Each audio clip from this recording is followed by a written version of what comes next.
यो कोई मत केवल इसलिए नहीं मानना, कोई कारण से मान्य नहीं हो सकता है कि अनेक शास्त्रों में लिखी जो मैं कह रहा हूं, जो मैं बता रहा हूं, उसे एकदम सत्य मानना। कोई मत केवल इस कारण से मान्य नहीं हो सकता है कि संसार में बहुत से लोग मानते हैं, उनकी बहुत प्रशंसा होती है। कोई मत केवल इस कारण से मान्य नहीं हो सकता है कि उसे सभी पूर्व पुरुषों ने प्रमाणित माना है। भला ही कोई धर्म ग्रंथ में कोई बात लिखी है, भगवान ने कहा कोई मत केवल इस कारण से मान नहीं हो सकता है कि उसे स्वयं बुद्ध ने लिखा है। क्योंकि आज मैं तो ये बात बता रहा हूं, लेकिन मेरी बात आपने सुनी और जब आप मेरी बात बताएंगे तो उसमें जरूर कुछ न कुछ बात अपनी मिलाएंगे। और फिर यहां से वहां से वहां, जब मेरी बात 10 जगह जाएगी तो 10 लोग अपनी अपनी बात जरूर को मिलाएंगे। इसलिए अपने तर्कों की कसौटी पे जाकर के उनको मानिए। ये तपस्वियों, यह ज्ञान मेरे ऊपर आकाश से नहीं टपका है। मैंने यह ज्ञान कहीं मार्ग में पड़ा नहीं पाया है। यह विशुद्ध ज्ञान मैंने अपनी श्रेष्ठ बुद्धि लगाकर प्राप्त किया है, और तुम लोग भी उसे अपनी सद्बुद्धि से जांच परख करके ग्रहण कीजिए। कहने से बौद्धिष्ट नहीं होते हैं, झंडा लगाने से वह बौद्धिष्ट नहीं होता है, ऐसा पट्टा डालने से वह बौद्धिष्ट नहीं होता है, लंबा चीवर पहनने से वह बौद्धिष्ट नहीं होता है। जब तक बुद्ध के गुण हमें ना झलके, बुद्ध की शिक्षाओं पे हम ना चले, तब तक हम बुद्ध के कहने के अधिकारी नहीं हैं। और भगवान ने कहा अब तुम लोग को यह श्रेष्ठ ज्ञान देता हूं, तुम इस हर्ष पूर्वक और प्रेम पूर्वक ग्रहण करो। और जो मैं ज्ञान बता रहा हूं, अगर कहीं बीच में तुम्हारे मन में कोई संदेह पैदा हो, कोई शंका हो जाए, तो मुझे बीच में टोक देना और कहना भगवान यहां पर मुझे शंका हो रही है। माताओं बहनों, आप घर में पूजा पाठ करती, व्रत रहती, सब कुछ करती, लेकिन बुद्ध जैसा व्रत कोई नहीं रख पाएगा। फिर भी उन्होंने जाना कि इन व्रतों में कुछ नहीं है और कोई ज्ञान नहीं है।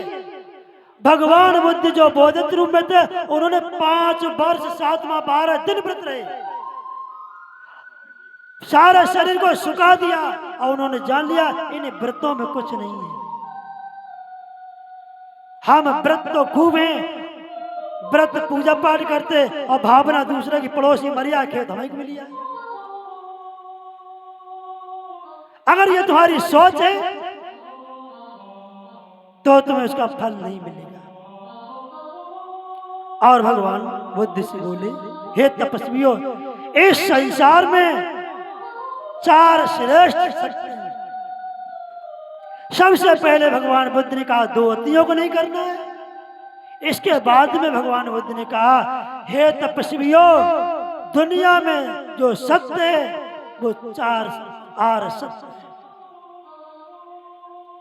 जिन्हें भगवान बुद्ध पहली बार प्रकाशित कर रहे हैं। वो 4 आर सत्य क्या है, वो पहली बार आपको बता रहे हैं। तो भगवान ने कहा सुनो, पहला श्रेष्ठ सत्य ये है कि सारा संसार जो है वो दुखमय है। आप देखते हैं मंदिर में सत्या का चिन्ह बनाया जाता है। सत्या का चिन्ह श्वासित चिन्ह बोलते हैं। शादी ब्याह होता है, खूब ऐसा करके बनाते हैं ना, ये बौद्ध धर्म से चुराया हुआ चिन्ह है। और नहीं तो इतने इतिहास प्रमाण मिला है, जितनी खुदाई हुई है सारे संसार में, भगवान बुद्ध के अवशेष ही मिलते हैं।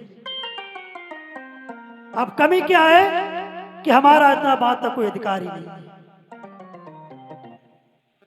इसलिए हम मन मार के रह जाते हैं। तो भगवान बुद्ध ने कहा पहला श्रेष्ठ सत्य कि संसार में दुख है। और दुख क्या है? भगवान बुद्ध ने कहा कि आज के संसार में कोई न सुखी है और किसी न किसी बात से हर कोई दुखी है।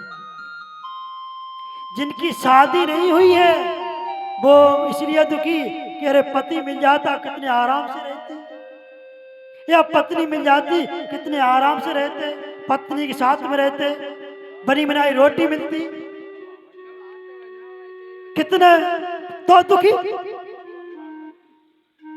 और जिनकी शादी हो गई पति पत्नी की बनती नहीं वो इसलिए दुखी। पत्नी कहती मैं तो 4000 की साड़ी पहनूंगी और पति कहता तेरे पैसे, तो उनके आपस में लड़ाई खटक रही। जिस मैया के पुत्र नहीं वो इसलिए दुखी कि पुत्र हो जाता मेरा नाम चलता। मैया कितनी मन्नतें मांगती है, कितनी दुखी व्रत रहती एक पुत्र के लिए। और जिनके 4 पुत्र हैं पर मैया को रोटी नहीं देते हैं वो इसलिए दुखी। किसी के पास खेत नहीं है वो इसलिए दुखी कि खेत होता तो फसलें पैदा करता। किसी के पास इतना खेत है लड़के खेत पे जाते नहीं वो इसलिए दुखी है। तो भगवान बुद्ध ने कहा है तपस्वियों संसार में पहला कारण जो है वो दुख है। ऐसा कोई प्राणी नहीं, ये वृक्ष भी दुखी होता है।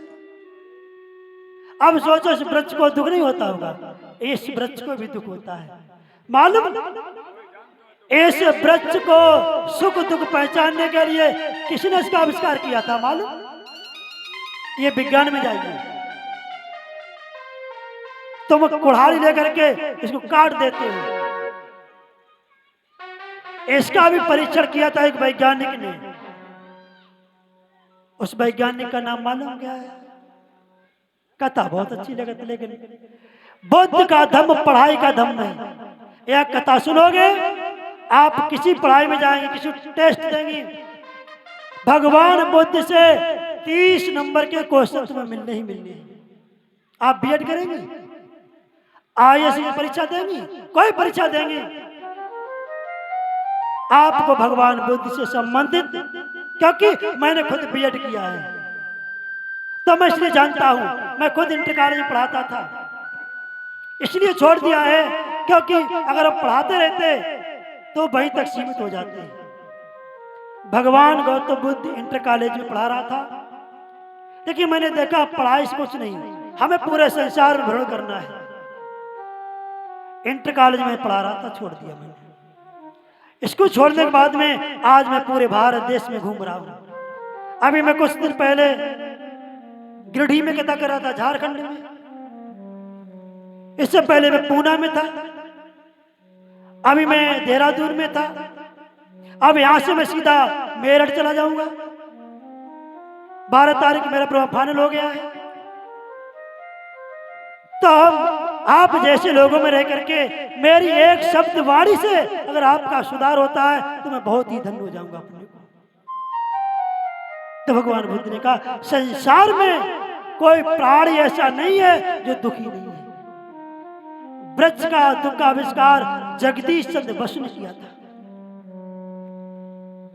इस वृक्ष को भी अगर पानी न दो ये कुमड़ा जाएगा, अगर धूप ना मिले हवा ना मिले तो आप जानते हैं। तो भगवान बुद्ध ने कहा पहला कारण दुख, और दुख है तो दुख बिना कारण के नहीं आता है। अगर आप सुखी आ जाए या दुखी है तो सुख दुख का कोई न कोई अवश्य कारण है। आज एक कथा हो रही है, इसका कोई न कोई कारण है। अगर कारण है तो उसका कोई न कोई निवारण अवश्य होगा, और निवारण है तो आरष्टांगिक मार्ग। इसलिए भगवान बुद्ध ने कहा जन्म दुख है, मृत्यु दुख है, बुढ़ापा दुख है, मैया बूढ़ी हो गई तो दुख है। अब सोचती मैं जवान रहते अच्छा रहता। तो इसलिए भगवान बुद्ध ने कहा संसार में सब दुख सकारण होते हैं, ये दूसरा सत्य है। संसार में दुख का मूल कारण तृष्णा है। बिना तृष्णा के हमें दुख है, क्योंकि मेरी इच्छा के विरुद्ध जो घटता है वही दुख है। मेरी इच्छा के विरुद्ध कोई काम नहीं होगा वही दुख है। अब तुम पास में बैठे और तुम्हारे पास में कोई ऐसा व्यक्ति बैठा जिससे तुम्हारी पटती नहीं, बनती नहीं, अब तुम मन में दोष कर रहे, अरे ये मेरे पास में क्यों बैठा है, इससे तो मेरी लड़ाई है, तभी दुख है।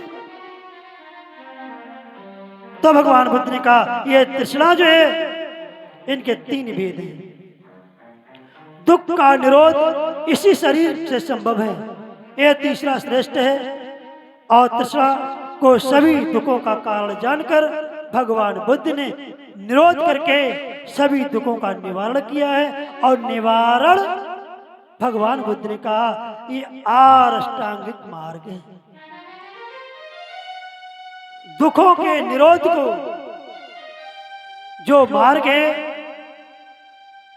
इन दुखों को खत्म करने के लिए एक मार्ग है, वह मार्ग है आरष्टांगिक मार्ग। हर व्यक्ति की पूजा हो सकती है, लेकिन तुम पूजनीय तो बनो। भगवान बुद्ध ने कहा अगर चीनी से उसकी मिठास ले ली जाए तो सब चीनी नहीं कहेंगे, अगर मिर्च से उसका कड़वापन निकल जाए मिर्ची से तो मिर्च किसी काम की नहीं है। आप मानव हैं, अगर आपके अंदर मानवीय गुण नहीं है तो आप मानव किसी काम के नहीं। आप इंसान हैं, अगर तुम्हारे अंदर इंसानियत नहीं है तो तुम्हारी कोई पूजा नहीं करेगा। एक पागल वो भी इंसान होता है, एक पागल आ जाए उससे कोई नमन नहीं करेगा, क्योंकि वो इंसान है लेकिन उनके अंदर इंसानियत नहीं है। वो मानव है लेकिन उसके अंदर मानवीय गुण नहीं है। इसलिए आप मानव होकर के अपने अंदर मानवीय गुण लाओ। मेरी बहनों, आप अपने अंदर मानवीय गुण ढालो। देखो आपकी पूजा होती है कि नहीं होती है। मैं तो बड़ा दुखी इस बात का रहता हूं कि संसार में वेद भी अलग अलग है, भगवान भी अलग अलग है। अभी हम झारखंड में कथा कर रहा था, गिरिडीह जिला में, तो मैं मंच से देखा माता बहनों को, उनके पैरों में कोई बिछिया नहीं थी। तो मंच से मैं नीचे उतर करके महतो जी को बुलाया। हम कहे महतो जी ये बताओ यहाँ बहुत सी महिलाएं विधवाएं हैं। बोले शास्त्री क्या कह रहे हैं। हम के यहाँ कोई महिला बिछिया नहीं पहनती, क्या इनके पति नहीं है कि नहीं शास्त्री जी। हमारे गिरिडीह जिला में झारखंड में कोई बिछिया नहीं पहनता, कोई सिंदूर नहीं। तुमको इनके पति जिंदा। हमारे यूपी में, हमारे कन्नौज में अगर बहू बिछिया न पहने सास जियन नहीं दिए। तीन तीन बिछिया, एक ना दो दो ना तीन तीन बिछिया।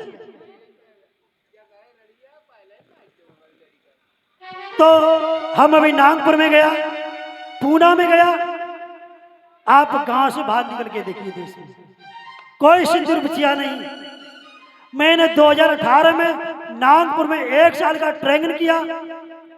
कितने देश की महिलाएं मुझे पढ़ाने के लिए आई 1 साल में, लेकिन कोई महिला कोई सिंदूर नहीं लगाई थी, कोई श्रृंगार नहीं था। यहाँ का आदमी उन्नत क्यों नहीं कर पाता है। तुम 500 रुपया पर्दा करते, 250 रुपया फैशन में चले जाते, उन्नत कैसे होगी। पत्नी की साड़ी लोगे मौका पर, अगर पत्नी कह दिया, अगर बच्चे ने फीस मांग दी, फीस नहीं दी। अगर पत्नी ने कह दिया श्रृंगार का सामान खत्म हो गया तो लाओ, तो अगर रूठ गई तो ठीक नहीं। विदेशों में कोई फैशन नहीं है। अभी मैं इलाहाबाद में कथा कर रहा था। इलाहाबाद में मैंने देखा अशोक मौर्य के यहाँ सुबह उठे तो इतनी बड़ी बड़ी बच्चियां अपने मम्मी पापा के पैर छू रही। तो मैंने कहा मौर्य जी ये क्या तुम पाप नहीं पढ़ते हो? हमारे कन्नौज की तरफ मैनपुरी की तरफ अगर हम बच्चियों को पैर ना छुए तो हम पाप पड़ जाएंगे। तो तुम्हारी वेद अलग भगवान अलग हमारी अलग है। समझ गए आप कि हमें कहां तक अंधविश्वास में फंसाया जा रहा है। बिहार में चले जाइए, अरे चाहे दीवार से निकल के तो देखिए, ये सब फैशन है। जब वो बिना बिछिया के उनके पति जिंदा रह रहे हैं, खूब कमा रहे हैं, बुद्धि दौड़ाइए। लेकिन क्या हम लोगों को इस जाल में फंसाया कि तुम जब पूजा पाठ बने रहो, खूब रुपया चढ़ाओ, हम माला माल हो, और तुम अपने मंदिरों में जो पुजारी उनके बच्चे देखिए ISP से अधिकारी बन रहे और हम खुरपी चला चला मरे जाएंगे। अब का भगवान के भरोसे बुद्ध का धम्म जो है शिक्षा का धम्म है। यही बाबा साहब ने कहा था। बाबा साहब ने क्या कहा था? लोगों ने मुझे दबाने की बहुत कोशिश की, लोगों ने मुझे दबाने की बहुत कोशिश की, लेकिन उन्हें यही नहीं मालूम था कि मैं बीज हूं। मैं दबाने पर भी अंकुरित हो जाता हूं। तो आप वो चीज बनिए। तुम्हारे अंदर अगर आत्मविश्वास है, दृढ़ विश्वास है, तो तुम्हें कोई अंधविश्वास में नहीं फंसा सकता है। अगर तुम अंधविश्वास में फंस गई तो तुम्हें मिटने में देर नहीं लगेगी। इसलिए आप जो है कभी गांव में पंडा पुजारी आते हैं, सबको हाथ देकर भविष्य बताई देते, इतने बड़े ज्ञानी, और खुद को ज्ञान नहीं जो गांव गांव मांग रहे हैं। अब तो मैं मूर्ख बना, क्योंकि मेरी माता बहनों का स्वभाव बहुत ही सरल होता है, बहुत करुणा ममता होती है, और घर में जो कुछ है समझ ही नहीं। तो भगवान बुद्ध ने कहा जो इनको दुख दूर करने का कारण है वो है 4 आर शब्द के बाद में आर अष्टांगिक मार्ग। और वो नहीं, लोग क्या कहते हैं कि तेरी सत्ता के बिना हे प्रभु मंगल मूल, और पत्ता तक हिलता नहीं, खिलने को फूल। जब बिना भगवान की मर्जी से संसार का एक पत्ता नहीं हिलता है, तो मंदिर में मेरी बहन बेटी का बलात्कार होता है, वो कौन कराता है? सोचो बुद्धि से। एक तरफ तो आप ये कह रहे हैं कि तेरी सत्ता के बिना हे प्रभु मंगल मूल, और पत्ता तक हिलता नहीं, खिलने को फूल। और मेरे देश में मेरी बहन बेटियां बलात्कार में कितनी मारी जा रही हैं, जिंदा जलाई जा रही हैं, अनुमान लगाइए। यही मेरा धर्म है क्या? इस प्रकार से उन्होंने अष्टांगिक मार्ग दिया है। वह अष्टांगिक मार्ग क्या है आप लोग सुनेंगे।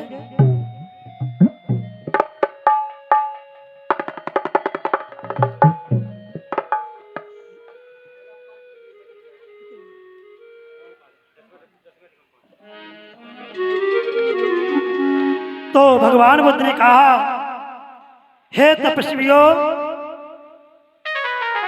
इस दुख को दूर करने के लिए अब मैं तुम्हें दवा दे रहा हूं। अब आप बताओ, अगर आपको बुखार है और डॉक्टर ने आपको दवा दी, तो दवा खाओगे तभी तो बुखार खत्म होगा, या फेंक दोगे खत्म हो जाएगा? नहीं। उसी प्रकार से अब तुम्हें बुद्ध मार्ग की शिक्षाएं दी जा रही हैं। तो जैसे आप दवा खाते हो तो आप लाभ मिलता है, ऐसे ही बुद्ध की शिक्षा मार्ग पर चलोगे परहेज तब तो लाभ मिलेगा, वैसे लाभ नहीं मिलेगा। क्योंकि भगवान बुद्ध ने कहा सबसे बड़ा धम्म क्या है? अपने जीवन को पवित्र बनाए रखें। आगे बताएंगे। और क्या बोले भगवान? सम्यक दृष्टि रखे मन से और सम्यक वाणी फरमाते हैं, अब ही मानव इस दुनिया में निर्वाण पदम पद पाते।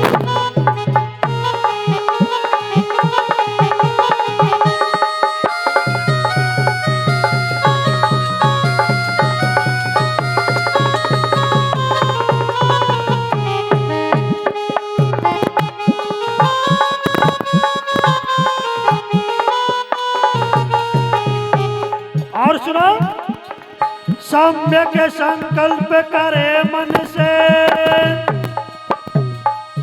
और सम्यक कर्म जो करते हैं, अब वही मानव इस दुनिया में निर्वाण पदम पद पाते हैं।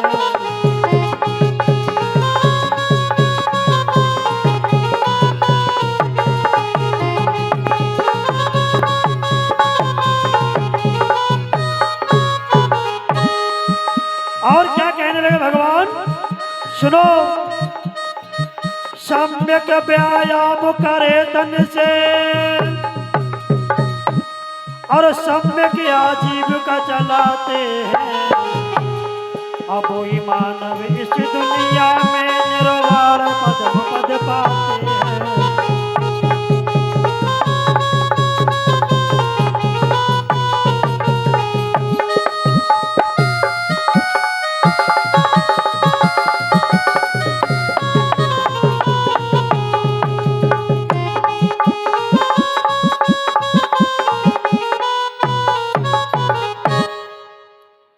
भगवान ने कहा, आपका रोग खत्म कब होगा, जब आप आष्टांगिक मार्ग पर चलेंगे।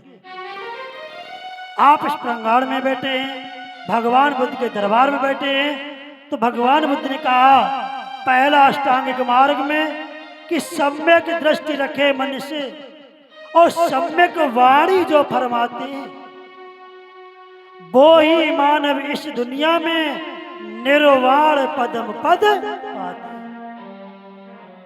तो पहले मेरी सम्यक दृष्टि अच्छी होनी चाहिए। जो मैं इन आंखों से देख रहा हूं, तो देखने का मेरा नजरिया मैं अपनी बहन को कैसे देखती हूं। और क्या होता आजकल, अपनी बहन को तो बहन मानते, दूसरी बहन को पता नहीं क्या मानते। आज लोग सम्मान क्यों नहीं करते हैं, चाहे वो शास्त्री हो, हम जैसे, चाहे भिक्खु हो, चाहे कोई हो, क्योंकि इन लोगों ने समाज में आकर के हमारी बहन बेटियों के साथ में बलात्कार किए, तो समाज के लोगों का विश्वास टूट गया है। और इसलिए वो व्यवहार हम लोगों के साथ में होते हैं। लेकिन भगवान ने कहा सब लोग एक जैसे नहीं हो सकते, तो हमें सम्यक दृष्टि रखनी चाहिए और सम्यक वाणी, पवित्र मन से वाणी को बोलना चाहिए। ऐसी वाणी ना बोले जो किसी को आहत पहुंचे, किसी को दुख हो। ऐसा मत कहिए, लोग क्या कहते हैं, ऐसी वाणी बोलिए जो सबसे झगड़ा होए, उससे फौरन भागिए जो सबसे तगड़ा हो। लेकिन भगवान ने कहा नहीं,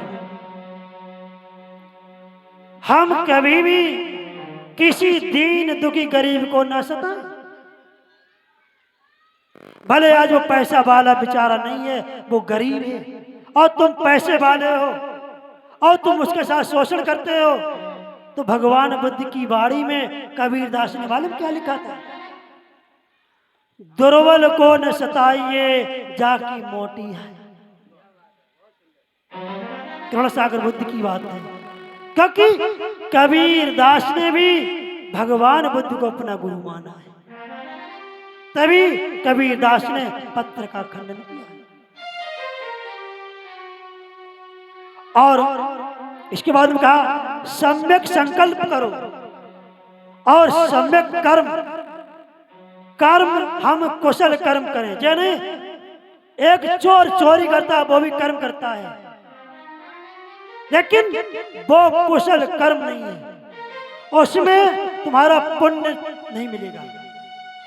कर्म तो करता है लेकिन वो अकुशल कर्म करता है। लोग हम देखते हैं चापलूसी करते हैं, नशा पानी करते, खुद तो पैसा नहीं लेना चाहते लेकिन दूसरे के माध्यम से पैसा ले लेते। कहते तेरी नौकरी लगवा देंगे, इतने हिस्सा मुझे चाहिए ही चाहिए, दलाली। हमसे बोल देंगे इतने पैसे लेंगे और बाद में उन्हें हिस्सा बांट कर लेते, कहते देखो मजा आ गया। ऐसी अपवित्र कमाई अभी तो तत्काल अच्छी लगती है, लेकिन ये तुम्हारी विनाश की जड़ है आगे के लिए। वो कुशल चित्त कमाई नहीं है। और तुमने मुझसे ले लिया कोई बात नहीं, लेकिन तुमने मन का धन कर लिया है, लेकिन ये इसको गड्ढे में तुम ही गिरोगे। तो हम कुशल कर्म करें, कभी व्यभिचार का कर्म ना करें, कभी मांस धंधा ना करें, किसी प्राणी हिंसा करके मांस ना बेचें। हम बौद्धिस्ट अगर हैं तो हथियार काम ना करें। और भगवान ने कहा हम अच्छा व्यायाम करें, अच्छी आजीविका करें, स्मृति, जागरूक और सम्यक समाधि, चित्त की एकाग्रता। जब हम आठों मार्ग पर चलेंगे तब मुझे परम सुख की प्राप्ति होगी। हे तपस्वियों, मैंने जिस प्रकार से मध्यम मार्ग के आठों अंगों का वर्णन किया है, उसी प्रकार से सदैव अभ्यास करना और शरीर और मन को स्वस्थ रखना है। अब सचेत होकर के आप पंचशील सुनिए। पहले भगवान बुद्ध ने 4 आर सत्य दिए हैं, फिर अष्टांगिक मार्ग दिया है, अब भगवान बुद्ध ने पंचशील दिया है। और पंचशील में कहा है, हे तपस्वियों, पहला शील है पाणातिपाता वेरमणि सिक्खापदं समादामि। अगर हम बौद्धिस्ट हैं, शाक्य मौर्य कुशवा वंश के हैं और बौद्ध के नियम का पालन करते हैं, तो पहली शिक्षा है मैं किसी की भी अकारण प्राणी हिंसा नहीं करूंगा। अब प्राणी हिंसा कब नहीं होगी, इसके लिए मेरे अंदर अपार प्रेम करुणा मैत्री होनी चाहिए। क्योंकि अगर मेरे अंदर प्रेम नहीं है, प्रेम में कोई किसी को गाली नहीं देता है, प्रेम में कोई किसी को मारता नहीं है, कभी ऐसा नहीं करना चाहिए। और बाबा साहब ने भारतीय संविधान में लिखा है, जो लोग कहते हैं मैं बौद्ध धर्म को नहीं मानता हूं, उनके लिए क्या कहा। भारतीय संविधान पढ़िए। अक्सर मैं सुनता हूं लोग क्या कहते हैं, यह बौद्ध धर्म तो केवल शाक्यों मौर्यों को है, जाटवों का है, बड़ी बड़े बड़ा। लेकिन बाबा साहब ने क्या कहा, भारतीय के संविधान के पहले पृष्ठ में लिख दिया है कि हम भारत के लोग यानी नागरिक के लिए स्वतंत्रता, समानता, बंधुता, न्याय के तहत जीवन जीने का अधिकार है। चाहे वो किसी जाति का हो, धर्म संप्रदाय का हो, वहां पर कोई जात पात नहीं लिखी है। संसार में सभी मानव मात्र के लिए संविधान का नियम बनाया है। और कहा है, जो भगवान बुद्ध के नियम का पालन नहीं करेगा, उनके विरुद्ध रहेगा, चाहे वो ब्राह्मण हो, क्षत्रिय, वैश्य, शूद्र कोई हो, उसी के लिए ये जेल बनाई गई। कैसे? आप जानते नहीं हैं, अब जान जाएंगे। बाबा साहब ने कहा, अगर तुम किसी प्राणी हिंसा करते हो, मर्डर केस करते हो, तो मर्डर केस में 302 की धारा के तहत उठा करके जेल में बंद कर दिए जाओगे।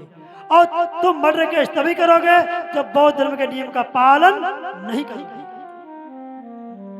अगर तुम उनका शील तोड़ोगे, मर्डर केस करोगे, तो 302 की धारा से बच नहीं सकते हो। अगर 302 की धारा बचना है तो पंचशील का पहला नियम का पालन करना पड़ेगा। क्या आप चाहते जेल जाए? नहीं चाहते, क्योंकि आप पंचशील का पालन करते हो। तो भगवान बुद्ध ने कहा, पहले शील का पालन करिए, प्राणी हिंसा नहीं करना है। और दूसरा है, अदिन्न दाना वेरमणि सिक्का पदंग समानामी। मैं किसी की भी जो मुझे कोई वस्तु दी नहीं जाएगी उसे चोरी की नीयत से नहीं लूंगा।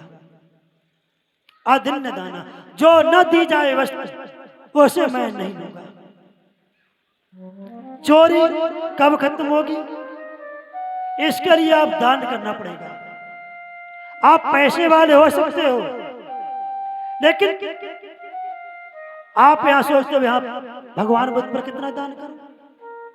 भगवान कहते हैं दान करने से तुम्हारे अंदर का लोभ खत्म होता है, और जो लोभ खत्म होगा तो तुम्हारी चोरी ऑटोमेटिक खत्म हो जाएगी।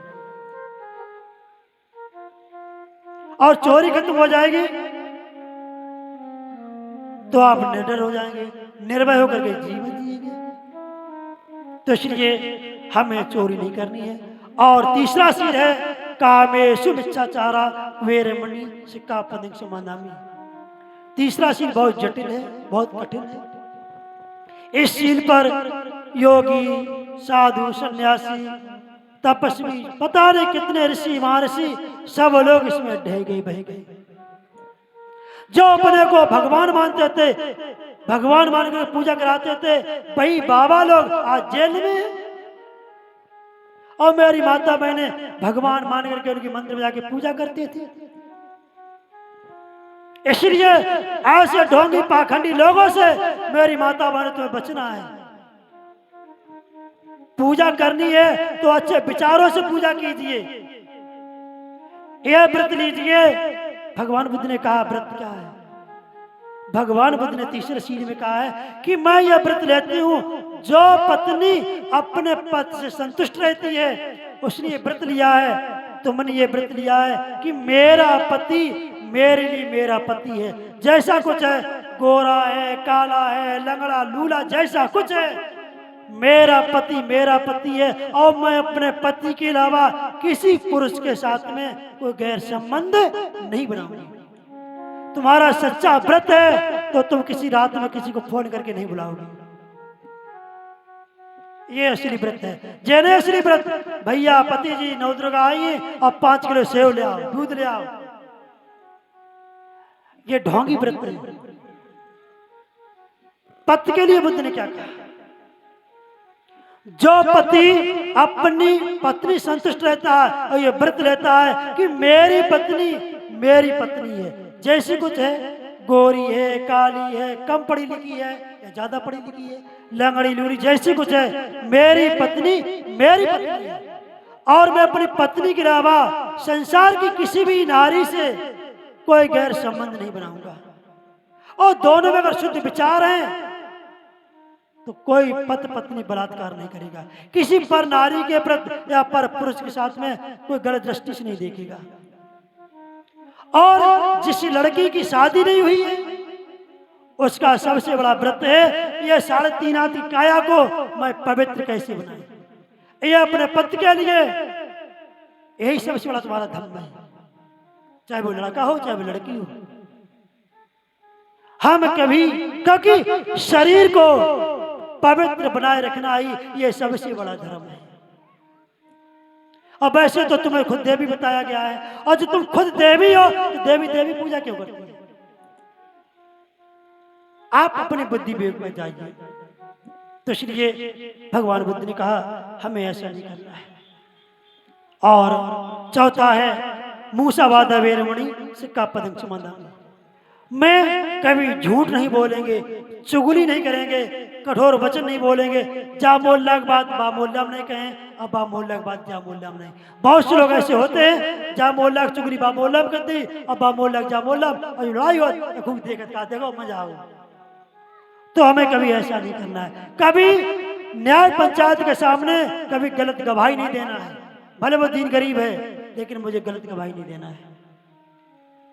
और 5वां है सुरा मेरे मस्जिद पमाठाना बेरमणि सिक्खापदं समादामि।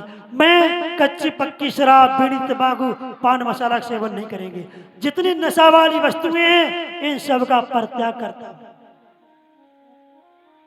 मैंने देखा है लोग बहुत नशा करते हैं। शाम को पत्नी भोजन बनाती है और बच्चा बोलता मम्मी खाना खा लूं, तो मम्मी क्या कहती है, बेटा रुको, अभी पापा आते होंगे तब खाना खाएंगे। देखिए, एक पत्नी अपने पति के लिए भोजन का इंतजार करती है और पति आता है और पत्नी भोजन थाल लगा करके सामने लाती है और तुम इतना दुष्ट और नशा मा करके उस थाली में लात मार देती हो। बेचारी पत्नी घुट घुट रह जाती है, अपने मासूम बच्चे को गोदी में लगा करके चुपचाप सो जाती है। कितने लाखों घर ऐसे हैं जो मेरी माता बहने भूखी सो जाती है। और जैसे तुम दशा करते हो, अगर पत्नी 4 दिन पीने लगा दारू और तुम्हारे साथ ऐसा व्यवहार करे, तुम्हें कैसा लगेगा? और उन्हें ट्राई करके देखना एक बार। लेकिन मेरी माता बहने अपनी लोक लज्जा के कारण वो बेबस रहती। अब भगवान बुद्ध ने क्या कहा? सम्मान से जिंदगी जियो। लोग कहते नहीं दारू में सम्मान है। अगर दारू में सम्मान मिलता है तो तुम 1 पौआ पियो और पत्नी को 2 पौआ पिलाइए, क्योंकि ये भी सम्मान चाहती है ना। और बहुत से लोग क्या कहते, शास्त्री जी हम दारू नहीं पियत ले, क्या करें? घर में साले साहब आइए, उन्हें की जी जाते हैं मेरी किस्म। अनुमान लगाओ कितनी बड़ी विडंबना। उसने कसम खवा कर तुम्हें पिला दी। अब क्या कहा? जीजा किस्म, जीजा तुम्हें मेरी किस्म पी लो 1 पैक। उसने कसम खवा के तुम्हें पिला दी और तुम इतने दुष्ट हो, तुमने कसम खवा के उसे छुड़वा ना पाई। इसका मतलब तुम्हारी पहले से इच्छा है कि नहीं 1 पौआ मिल जाते हो। और झूठी का नहीं नहीं पीना दारू, और बस इच्छा नहीं 1 नहीं 2 पैक मिलते और दिखाओ क्या कहते हम नहीं पिए। अगर तुम्हारा दृढ़ संकल्प है तो तुम कहो तुम्हें मेरी जान की समय, तुम उसको छोड़ दो। इस दारू ने कितने घरों को बर्बाद किया है, कभी नहीं कहते शराब। तो इसलिए भगवान बुद्ध ने कहा जो व्यक्ति इन शीलों पर चलेगा उसका जीवन में निखार आता है, और जो व्यक्ति दूसरों की खुशियां छीनता है तो प्रकृति उसकी पहले खुशियां छीन लेती है। इसलिए हम कभी अपने से किसी को गलत मार्ग पर न जाने दें, इसलिए कभी रास्ता गलत ना बताएं। इस प्रकार से भगवान बुद्ध ने पंचशील उन 5 तपस्वियों को दिए हैं। और यहां से आगे की कथा जो है आज रात्रि में आप